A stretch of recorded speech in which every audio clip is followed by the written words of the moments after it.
Ratusan demonstran berkumpul di Tel Aviv pada Selasa 22 Juli 2025 menuntut dikirimnya bantuan kemanusiaan untuk Gaza.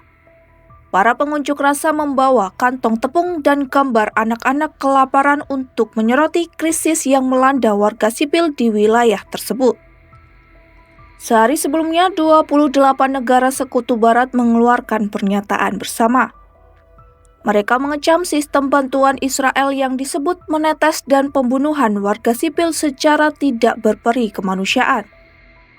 Pernyataan tersebut ditandatangani oleh Inggris, Perancis, dan sejumlah negara yang selama ini bersahabat dengan Israel.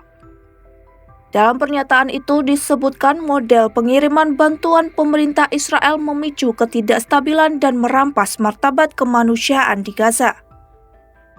Mereka menegaskan penolakan Israel terhadap bantuan kemanusiaan adalah tindakan yang tidak dapat diterima.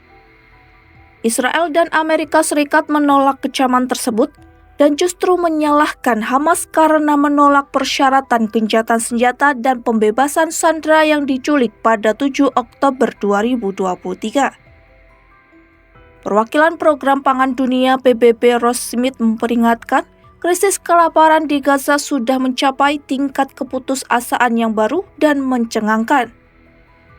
Smith menambahkan hampir 100.000 wanita dan anak-anak menderita gizi buruk parah dan sepertiga populasi Gaza tidak makan selama beberapa hari berturut-turut.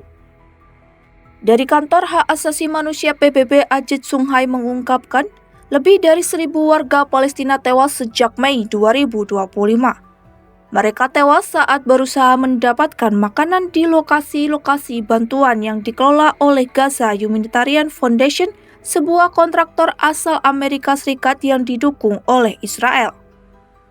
This is over 1,000 plus since the 27th of May, when the Gaza Humanitarian Foundation started distributing food, and people have been shot both while trying to collect food in these distribution centers where Gaza Humanitarian Foundation distributes, but also when there have been UN convoys and other aid convoys getting into Gaza, and people have tried to jump on those trucks and have been shot and killed.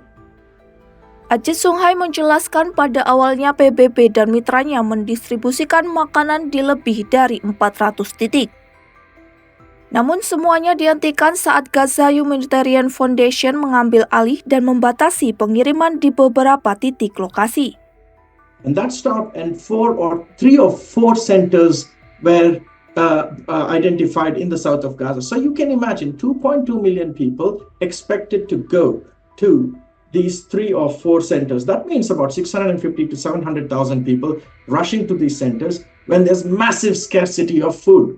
Chaos is going to happen. People are starving, and that's what we see.